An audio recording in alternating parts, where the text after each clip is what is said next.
Italy, off the back of another heavy defeat, welcome a team that will be hurting themselves.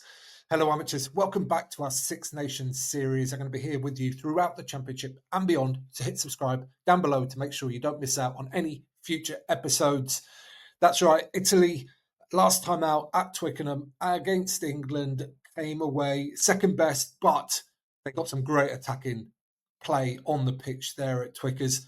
I went through it with Phil Greenaway in great detail. I'll link that one up over there for you. Go and check that one out if you haven't already. But today I am going to be looking at what I think the Italy team will be to face Ireland themselves in a bit of a hurt locker this coming Saturday in the opening game of Super Saturday. A couple of squad updates for the Italians. Matt Gallagher, who played on the left wing, is out with a knee strain. And I don't think they've replaced him with anybody. I guess you get to this stage of the tournament, and especially for a winger, everybody's kind of done all the work. So bringing somebody else in, maybe there's no benefit to that. What did I want to see from this Italian team against England? I wanted to see them go out there and make England a bit nervous, get stuck into them and cause them some problems. And they did that offensively. Couple of tries they scored in the first half were absolute belters, and you could hear this kind of murmurs of nervousness around the Allianz Stadium there, but they were just a little bit too easy to break down. And what's been the case throughout this championship is the wider channels, they seem to get stuck very narrow in defence, which is good if teams sort of want to try and batter them, because they've tackled really well in those tight quarters, but they can't then spread, get the width in their defence that's needed. And England did manage to get around the outside of them a fair few times. Ignacio Brex has spoken about that this week, and he says we have to have a big focus on defence. We took too many points, but our attack we can do well. And that's what I want to see from them, I think, this weekend. I want to see them go out and really have a crack at Ireland. Really, again, just try and make them nervous. Try and take the game by the scruff of the neck. I think if they try and arm wrestle the Irish, I think they'll come out and lose probably badly and probably not enjoy it very much and all that kind of stuff. It probably won't be very entertaining. And the thing I love most about this Italian team over the recent years is that they've been very entertaining with, by the way, not just throwing it around, with some real quality attacking rugby. I want to see a lot more of that on Saturday. Okay, let's get into selections.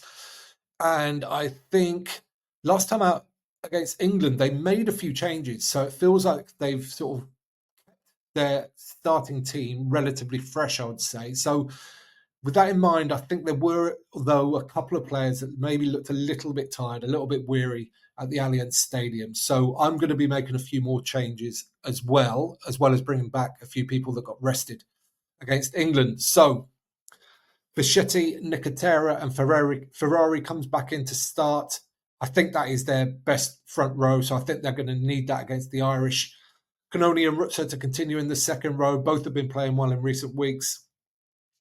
Negri, they're going to have to make a lot of tackles against the Irish, and not many people make more than Seb Negri, so he continues. But Zuliani, who I thought was excellent off the bench, comes in to replace skipper Lamoureux. A big call by myself on behalf of the Italians. I mean, Lamoureux is a great player, but I just think sometimes, again, freshen up, keep players playing, give somebody a chance to get in there and stake a claim as well. I think that's important. And also Vincent, who I thought he was brilliant against England, not just the obviously incredible try and pacey breaks that he made, but he was all over the ball. I thought he was really combative. I was impressed, really impressed with him in lots of ways against the English. So he keeps his place in the starting team. Into the backs, and I'll have Pajarello come back in. Even though Varney played well, I think Pajarello is the number one. Jesse comes in to replace Gallagher on the left wing, and everybody else remains the same. Menichello Brex, obviously. Ioane is great, and I think Capuozzo, although it wasn't necessarily his best game, he just gets more opportunities at fullback to get his hands on the ball in space. And I really think that's where the Italians can make best use of him. So I will keep him at 15. Onto the bench.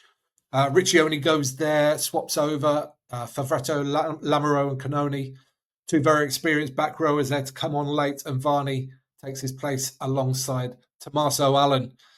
Yeah, I've summed it up already. What I want to see them go out and play. I think they've got their win in this championship, and I don't know if that's lowered their, because they were playing very pragmatically in those first two games. It felt like they were trying to change the way they played a little bit, add a little bit more game management into their systems.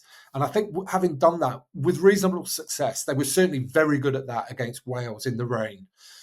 I think now they've gone back and they want to try and play a little bit more. They want to try and entertain a little bit more and focus more on their attack. However, that's different to what Brexit said this week. So we'll see. Maybe they will go out and play pragmatically against the Irish, but I think it will be a long day for them if they do. I think that'll be difficult. What I'd like to see, they've scored 3 tries against the French. They scored 3 tries against England. I want to see them get a 4-try bonus point in this game. I don't care about the defence. I don't give a damn about that. I want them to get that 4-try bonus point because I think their play over the tournament as a whole deserves it. It's going to be a long, even against a really battered and sort of emotionally wounded Irish side, I think it's going to be very difficult for them to get a win. But a 4-try bonus point, I think, is within their grasp, even though the Irish have got a pretty good defence too. Alrighty, that's what I think.